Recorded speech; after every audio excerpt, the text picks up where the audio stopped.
नमस्ते मित्रों, क्या आप जानते हैं कि हमारे शास्त्रों में एक ऐसी तिथि का वर्णन है जो न केवल पापों का नाश करती है बल्कि सुनी गोद को भी खुशियां से भर देती है। जी हाँ, हम बात कर रहे हैं पौष पुत्रता एकादशी की। साल 2025 के जाते जाते दिसंबर के महीने में एक शुभ दिन आ रहा है। आज की इस वीडियो में हम जानेंगे कि साल 2025 में दिसंबर में यह एकादशी कब है और क्यों एक राजा को इस व्रत के लिए जंगलों में भटकना पड़ा था। प्राचीन काल की बात है। भद्रावती नगरी में एक राजा सुकेतुमान राज्य करते थे। उनके पास धन था, वैभव था और एक विशाल साम्राज्य था, लेकिन एक गहरी चिंता उन्हें खाए जा रही थी। उनकी कोई संतान नहीं थी। राजा सोचते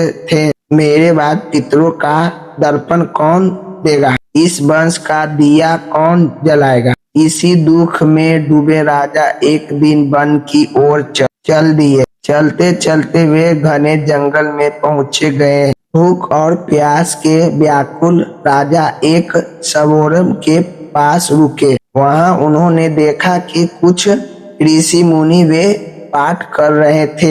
राजा ने ऋषियों को प्रणाम किया और अपनी व्यवस्था सुनाई।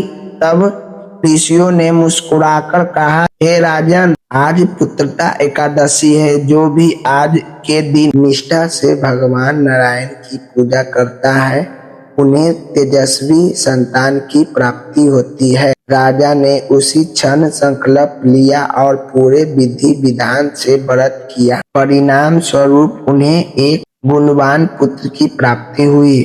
दिसंबर 2025 में पुत्रता एकादशी की तिथि। अब बात करते हैं उस तारीख की जिसका आप इंतजार कर रहे हैं। दिसंबर के महीने में पौष पुत्रता एकादशी तिथि इस प्रकार है। एकादशी तिथि 31 दिसंबर 2025 बुधवार को। तिथि पर हम 30 दिसंबर की रात 11:42 से है। तिथि समाप्त 31 दिसंबर रात 10:15 PM में तक है। पारण का समय 1 जनवरी 2026 सुबह। चूंकि सूर्य देव के समय एकादशी 31 तारीख को है, इसीलिए मुख्य व्रत और उत्सव 31 दिसंबर 2025 को ही मनाया जाएगा। साल का अंत भगवान की भक्ति के साथ करना कितना शुभ संयोग है। पूजा सरल विधि। पहला, ब्रह्म मुहूर्त में उठकर स्नान करें और पीले वस्त्र धारण करें। दूसरा, भगवान विष्णु की मूर्ति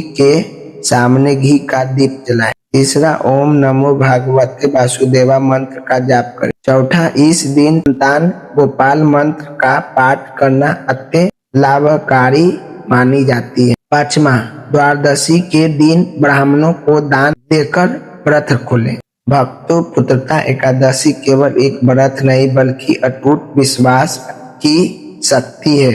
अगर आप भी संतान सुख की कामना रखते हैं या अपने बच्चों के उज्जवल भविष्य के लिए प्रार्थना करना चाहते हैं तो इस 31 दिसंबर को व्रत जरूर रखें।